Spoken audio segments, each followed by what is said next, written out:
민중의 소리 이완배 기자 함께하겠습니다. 이완배 기자님. 네, 안녕하십니까. 예. 자, 오늘 어떤 이야기 할까요? 예, 재헌절이었던 17일에 국민연금의 스튜어드십 코드 방안에 대한 초안이 공개가 됐습니다. 오늘은 여기에 대한 이야기를 나눠보려고 합니다. 김용민 PD님께서도 저희 주간 브리핑에서 몇 번 소개를 해주셨지만 스튜어드십 코드는 우리말로 하면 국민연금의 의결권 강화 이 정도가 될 것 같아요. 저도 경제 용어를 굳이 이렇게 영어로 쓰는 것에 대해서 거부감이 좀 많은데 워낙 요즘 이 용어가 많이 사용되니까 오늘은 그냥 이 용어를 사용하도록 하겠습니다. 예. 원론적으로 주식회사에서 제일 중요한 의사결정은 주주총회장에서 되는 거죠. 그리고 주식회사라는 건 주식 많이 갖고 있는 사람이 장땡인 겁니다. 그래서 주식 많이 갖고 있는 사람이 제일 많은 의결권을 행사한다가 주식회사의 대전제이자 대원칙이죠.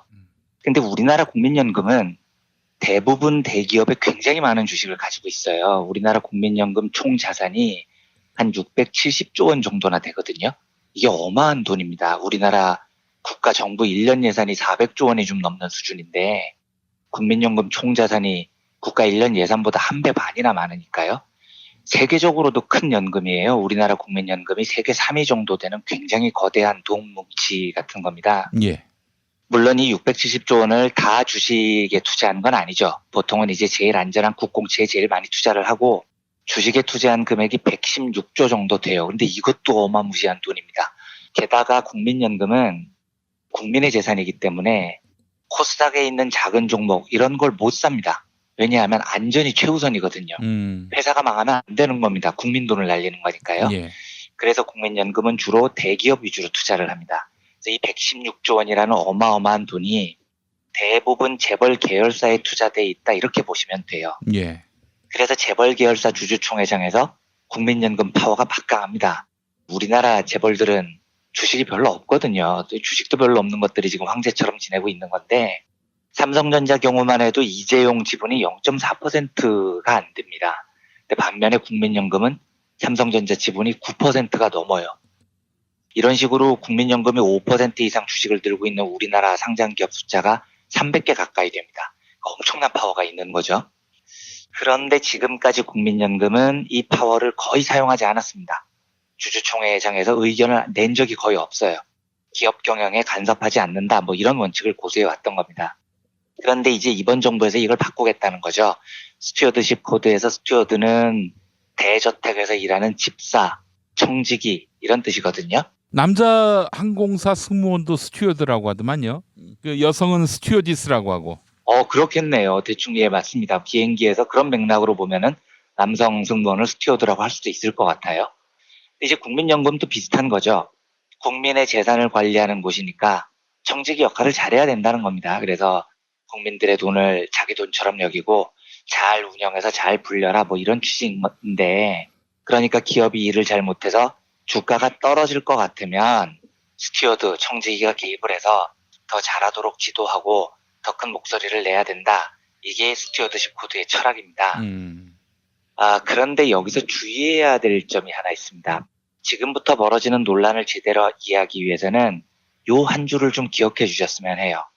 국민연금이 언제 개입하느냐? 기업이 일을 잘 못해서 주가가 떨어질 것 같으면 개입하는 겁니다. 요 대목이 굉장히 중요합니다. 주가가 떨어지면 국민들 재산이 손실이 나니까요. 요것만 하나 기억해 주시고 오늘 이야기를 들어주셨으면 좋겠습니다.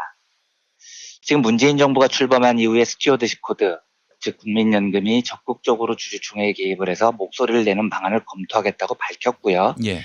17일에 이 가안이 공개가 됐습니다. 그런데 스튜어드십 코드를 도입하겠다고 밝힌 이후부터 한 6개월 동안 보수 언론하고 재계에서 난리가 났어요. 국가가 국민들의 돈을 이용해서 기업 경영에 개입하려 한다. 기업의 자율성을 훼손하려 한다. 아주 지랄도 진짜 이런 지랄이 없었습니다. 근데 제가 진짜 황당했던 건 스튜어드십 코드가 연금사회주의다 이런 주장입니다. 연금사회주의. 예, 제가 보수 언론 기사 제목 2개만 읽어보겠습니다. 중앙일보 6월 1일자 사설이요. 심지어 사설입니다. 예. 국민연금 악용하면 연금사회주의로 변질된다. 7월 12일자 조선일보 기사 제목이요. 국민노후자금 연금사회주의 볼모로 잡혔다. 난리가 났죠. 예. 그런데 제가 이 이야기를 보면서 이 무식한 놈들 공부 좀 해라 공부 좀. 그러니까 어서 연금사회주의라는 용어는 주워 들은 거예요. 이 바보 같은 놈들이. 예. 그런데 지금 얘들이 연금사회주의 이야기를 하면서 하고 싶은 말은 음. 국가가 기업 경영에 왜 개입하냐, 이 빨갱이 새끼들아, 사회주의자들아, 뭐 이런 주장을 하고 싶은 거잖아요. 예. 그런데 연금사회주의는 그런 뜻의 용어가 전혀 아닙니다. 아. 연금사회주의라는 말을 처음 쓴 사람은 피터 드러커라는 경영학자입니다. 이 사람은 현대 경영학의 창시자라고 불리는 사람이고, 쉽게 말하면 니네 편 사람이에요. 자본가의 대부 같은 사람입니다. 그런데 이 피터 드러커가 연금사회주의라는 말을 썼을 때 빨갱이 새끼들이 기업 경영에 개입한다, 이런 취지로 쓴 말이 전혀 아닙니다. 심지어 드러커는 연금사회주의를 아주 긍정적인 용어로 썼어요. 이 말이 처음 등장한 게 1976년 드러커가 출간한 보이지 않는 혁명이라는 책이었거든요. 이때 드러커가 뭐라고 말하냐면, 사회주의를 노동자에 의한 생산수단의 소유로 정의한다면, 이 말은 쉽게 말하면 노동자들이 기업을 장악하고 있다면, 이런 뜻인 겁니다. 미국은 최초로 진정한 사회주의 국가로 볼 수 있다, 이렇게 얘기를 해요. 왜냐하면 미국에서는 이미 1950년대부터 우리나라 국민연금하고 비슷한 퇴직연금이 미국 주요 기업의 지배적 주주였습니다. 그러니까 드러커가 보기에 기업의 실질적인 소유자는 자본가가 아니고 연기금이고, 그 연기금은 사실 노동자들이 맡긴 돈이거든요. 그러면 기업을 이제 자본가가 소유한 게 아니라 노동자가 소유했다고 봐도 되는 거죠. 그래서 미국을 드러커는 연금사회주의 국가다, 이렇게 부르는 겁니다. 그리고 이걸 굉장히 긍정적으로 평가를 해요. 드러커 시각은 당시에 미국과 체제 경쟁을 하고 있었던 소련 같은 나라들은 사회주의 국가 아니라는 겁니다. 이게 무슨 사회주의 국가냐는 거죠.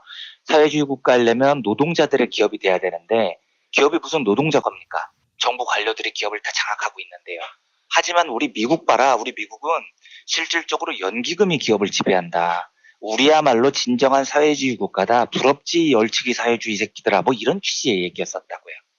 그래서 월스트리트 역사가 존 스틸 고든은 이렇게까지 평가를 합니다.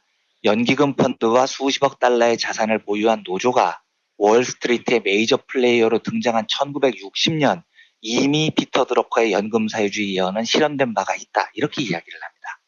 그러니까 드러커가 한 말의 취지는 우리 미국은 연금 사회주의 국가여서 너무 자랑스럽습니다, 이런 말을 한 거고, 그게 잘 실현이 됐다는 건데, 한국의 멍청한 보수들은 자기들 편 대부가 만든 용어의 뜻도 몰라요. 그리고 자기들이 천조국으로 여기는 미국의 상황도 모릅니다. 그러니까 용어에 사회주의라는 말만 들어가면 다 자기들한테 유리한 이야기인 줄 알고, 야, 이 빨갱이들아, 뭐 이 지랄을 하고 있는 거죠. 그러니까 지금 니들 주장대로라면 미국은 빨갱이 국가예요. 그래서 제가 이런 보도 나올 때마다 좋냐? 미국이 빨갱이 국가라서, 미국이 연금사회주의라서 행복해? 어휴, 모르면 좀 닥치고 있어, 뭐 이런 생각이 드는 겁니다. 이번에 발표된 스튜어드십 코드 초안을 보면 초에 논란이 됐던 것에 비해서 상당히 약화됐어요. 제가 세세하게까지는 말씀 안 드리겠습니다만, 핵심이 국민연금이 이사를 선임하거나 해임하는 것, 요 권한을 갖는 건데, 지금 연금사회주의 공격에 조금 부담을 느꼈던 것 같아요. 그래서 이사 선임과 해임 방안을 안 넣었습니다. 저는 넣었으면 했는데 약간 그 타협 지점을 찾은 느낌이죠. 방안의 내용은 2020년까지 단계적으로 주주권을 강화하겠다는 건데, 역시 이사 선임 해임은 빠져 있고, 올해는 뭐 배당 관련해서 활동을 개선하고, 내년에는 이사회 구성에 개입을 하고, 2020년에는 문제가 있는 기업의 공개 서한을 발송한다, 요 정도입니다. 상당히 약하죠. 그러니까 조양호 같은 개떡 같은 짓을 하는 등기 임원을 해임할 권한이 있어야 되는데, 이걸 제청할 권한이 있어야 되는데 그래야 진정한 스튜어드십 코드인 건데, 요게 빠지면서 약간 반쪽짜리가 된 느낌입니다. 그런데 하여튼 총체적으로 스튜어드십 코드에 대한 제 의견을 말씀드리자면, 저는 사실 몇 년 전까지만 해도 이 국민연금의 주주총회 개입에 대해서 굉장히 찬성하는 사람이었어요. 한 2년 전까지만 해도요. 예. 그런데 지금은 좀 뜻광합니다. 도입을 반대하는 건 아닌데, 도입하면 좋은데 좀 위험한 구석도 있고요. 그게 우리가 꿈꾸는 궁극적인 목표도 아닌 것 같고요. 좀 이렇게 애매한 생각을 갖고 있어요. 제가 실제로 브리핑에서도 비슷한 이야기를 드린 적이 있습니다. 그래서 제가 찾아보니까 2016년 6월 11일자 브리핑에 국민연금의 개입이 매우 중요하다, 이런 말씀을 드린 적이 있고, 김용민 PD님께서 당시 브리핑 제목을 재벌개혁, 한 방에 해결할 비책 알려주마라고 굉장히 강하게 뽑아주신 적도 있습니다. 아, 그러니까 요때만 해도 저는 국민연금의 스튜어드십 코드, 주주권 강화 굉장히 재벌 개혁이 중요한 도구라고 봤었을 때였습니다. 근데 제가 지금 생각이 조금 바뀌었어요. 언제 결정적으로 바뀌었냐? 예. 이 무식한 보수 언론 새끼들 잘 들으십시오. 지금부터. 아하하하, 예, 예. 국민연금의 스튜어드십 코드 논의가 본격화된 게 언제냐면요. 2016년 가을이었습니다. 2016년은 박근혜 정부 때였다고요. 이때 기획재정부 유일호 부총리 때였습니다. 기획재정부가 공식적으로 연기금, 보험사 등등 기관 투자가들의 스튜어드십 코드 시행을 2017년 새해 가장 중요한 기재부 정책 과제로 제시를 했었습니다. 쉽게 말하면 니들 편이 시작을 한 겁니다. 아니 근데 그때는 왜 연금사회주의 빨갱이 운운을 안 했냐고요. 아니 그러니까 제가 오랫동안 국민연금 스튜어드십 코드에 대해서 긍정적으로 생각하다가 이때 유일호의 기재부가 스튜어드십 코드 도입을 주장하는 걸 보고 뒤통수를 맞은 기분이었어요. 이거 진짜 다시 생각해봐야 되겠다. 고 진지하게 반성을 했습니다. 왜냐하면요. 2015년에 삼성물산 제일모직 합병이 있었고 박근혜가 국민연금을 동원해서 이 합병에 동의를 해주죠. 그리고 제 짐작이지만 무식했던 박근혜가 요때 요 합병을 통해서 국민연금이 얼마나 강력한지를 그제서야 깨달은 것 같습니다. 야, 이 국민연금 좀 주무르니까 갑자기 이재용이 발벗고 뛰쳐나와서 수백억을 바치네? 나 임기 2년 남았는데 국민연금 가지고 기업들 협박하면은 수백억 수천억 땡겨먹는 거 쉽겠구나 이런 발상을 한 것 같아요. 이게 제가 근거 없이 막 던지는 이야기가 아니고요. 2015년 7월에 삼성물산 제일모직 합병에 국민연금이 찬성표를 던진 다음에 2015년 12월에 갑자기 문영표 전 보건복지부 장관이 국민연금공단 이사장으로 낙하산으로 꽂힙니다. 근데 이게 말이 안 되는 게 문영표는 삼성물산 제일모직 합병 때 보건복지부 장관이었다고요. 그런데 국민연금공단은 복지부 산하기관입니다. 공직사회에서 장관을 하다가 하위 기관장으로 가는 법이 없어요. 아예 안 되는 겁니다. 대통령을 하다가 국무총리를 할 수는 없는 거잖아요. 장관을 하다가 국민연금공단 이사장이 될 수는 없는 겁니다. 그런데 박근혜가 아무리 회전문 인사를 좋아했다 하더라도 전직 복지부 장관을 하위기관 국민연금공단 이사장으로 발령시켰다는 게 뭘 뜻하겠습니까? 저는 이렇게 생각해요. 박근혜가 깨달은 겁니다. 국민연금으로 재벌 편들어주거나 재벌들 협박하면 이재용이 수백억을 바치더라. 내 마지막 임기 2년에는 국민연금으로 기업들을 주물러야 되겠다. 이 생각을 하게 된 겁니다. 예, 그렇지 않고서는 최측근인 전직 복지부 장관 문영표를 국민연금공단 이사장으로 보낼 수가 없어요. 게다가 그래요. 예, 문영표를 국민연금공단 이사장으로 보내면서 새 복지부 장관은 의사 출신을 앉혔다고요. 국민연금에 대해서 아무것도 모르는. 그러니까 박근혜가 임기 말년에 국민연금을 얼마나 중요하게 생각했는지 짐작이 가죠. 그런데 이 상황에서 갑자기 박근혜 정부가 2016년 말에 이때 박근혜는 절대로 자기가 탄핵될 거라고 생각 안 했다는 거잖아요. 2017년 기재부 중요 정책 과제로 스튜어드십 코드를 내세운 겁니다. 듣는 순간 아이고야 이거 진짜 위험해 보이는 겁니다. 이제 저 미친놈들이 국민연금을 가지고 이 주주총회장에 가서 재벌들 협박하면서 뭘 뜯어먹으려는 거야. 겁이 덜컥 나더라고요. 그래서 제가 그전까지 스튜어드십 코드에 대해서 굉장히 적극적인 지지자였다가 요때부터 상당히 신중해졌습니다. 제가 그리고 또 고민을 계속해 보니까 이게 제가 생각하는 사회의 궁극적인 목표도 아닌 것 같더라고요. 정부가 국민연금을 통해서 기업 경영에 개입하는 제도는 굉장히 긍정적인 면도 있고 위험한 면도 있는데 딱 깨놓고 얘기해서 문재인 정부라면 걱정할 게 없어요. 제도를 이렇게 만들어놔도 정부의 국민연금이 부당하게 기업 경영에 개입할 일이 없습니다. 근데 문제는 스튜어드십 코드 제도를 이렇게 만들어놨는데 다음 대통령이 박근혜 같은 애가 돼보십시오. 이러면 진짜 엿되는 겁니다. 아니 이게 장난이 아닌 거예요. 이 민주주의 사회에서는 대통령이 박근혜, 이명박 같은 사람이 되는 거잖아요. 그래서 제가 이 제도에 대해서 좀 조심스러워진 겁니다. 또 한 가지 중요한 점은요. 제가 아까 처음에 꼭 기억해 주십사 하고 부탁드렸던 대목인데 국민연금은 언제 기업에 개입하느냐. 주식에 투자한 기관이기 때문에 스튜어드십 코드의 제일 중요한 목표는 주가가 훼손되지 않는 겁니다. 그래야 국민재산이 보존되는 거죠. 그래서 국민연금은 언제 개입하느냐. 주가가 떨어질 것 같을 때 개입하는 겁니다. 그러면 기업이 노동자들 임금을 막 깎아요. 노동자들을 탄압해요. 이때 국민연금이 개입을 할까요? 천만에요. 절대로 안 합니다. 왜냐? 노동자들 임금을 깎으면 기업 이윤이 늘어나잖아요. 그러면 주가가 오르거든요. 국민연금 입장에서는 여기에 반대할 이유가 없는 겁니다. 주가가 오르면 좋은 거니까요. 또 한 가지요. 기업들이 소비자들을 등쳐먹어요. 막 바가지를 씌웁니다. 국민연금은 과연 반대할까요? 반대 절대 안 합니다. 반대할 명분이 없어요. 왜냐? 기업들이 소비자들을 등쳐먹어서 바가지를 씌워야 기업 이윤이 늘어나고 그래야 주가가 오르는 겁니다. 국민연금은 주가가 오르는 게 목표인 거니까요. 그래서 이 제도 자체가 완벽하지 않다는 겁니다. 국민연금은 노동자나 소비자 입장에서 서는 게 아니고요. 완벽하게 주주들 입장에 서서 개입을 하는 겁니다. 그리고 그게 맞아요. 국민들 재산으로 투자를 하는 거니까요.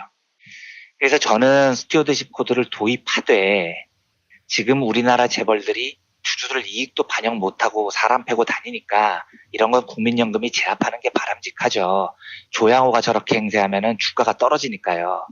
이것도 전제가 문재인 정부 하에서 가능하다는 겁니다. 대통령이 박근혜나 이명박이면 국민연금이 개입하면 난리 나는 거고요. 여기에 보완 장치가 꼭 필요하다고 저는 생각을 해요. 스튜어드십 코드는 정확하게 주주들의 입장을 반영하는 제도적 장치이니 어떤 보완이 필요하냐? 노동자들과 소비자들의 입장을 반영하는 제도가 필요합니다. 그래서 스튜어드십 코드와 함께 반드시 동시에 논의돼야 될 게 노동이사제 도입입니다. 노동이사제도 문재인 정부의 중요한 공약이죠. 지금 금융기관을 중심으로 도입 측 논의를 한참 하고 있는데 이 노동이사제가 도입이 되고 동시에 스튜어드십 코드가 활성화되고 좋은 정부가 계속 유지된다면 국민연금은 주주의 입장에서 재벌을 견제하고요. 노동이사는 이사회에 참여해서 노동자의 입장을 대변하면서 재벌을 견제하고요. 이러면 이중장치가 마련이 되는 겁니다. 이래야 제대로 된 재벌 견제가 가능하고 건강한 기업이 되는 거죠. 정리하자면 문재인 정부가 추진하는 그 스튜어드십 코드는 당연히 찬성합니다. 이번 안이 오히려 조금 약해 보인다는 느낌이 들 정도고 중장기적으로는 더 강화돼도 괜찮아요. 그런데 나중에 대통령이 박근혜 같은 친재벌 또라이가 될 때를 대비해서라도 스튜어드십 코드로는 절대 해결되지 않는 노동자 권익 문제를 해소하기 위해서라도 노동이사제의 정착도 굉장히 시급합니다. 이 노동이사제에 대해서는 언제 기회가 되면 따로 한번 말씀을 드리기로 하고요. 오늘은 이 정도로 스튜어드십 코드에 대한 여러 이야기를 정리해봤습니다. 예, 오늘 정말 정리가 잘 됐습니다. 노동이사제와 병행하지 않는 스튜어드십 코드는 얼마든지 악용될 수 있다는 점, 이 점에 굵은 밑줄을 긋겠습니다. 자, 이현배 기자님 오늘 말씀 잘 들었습니다. 네, 감사합니다.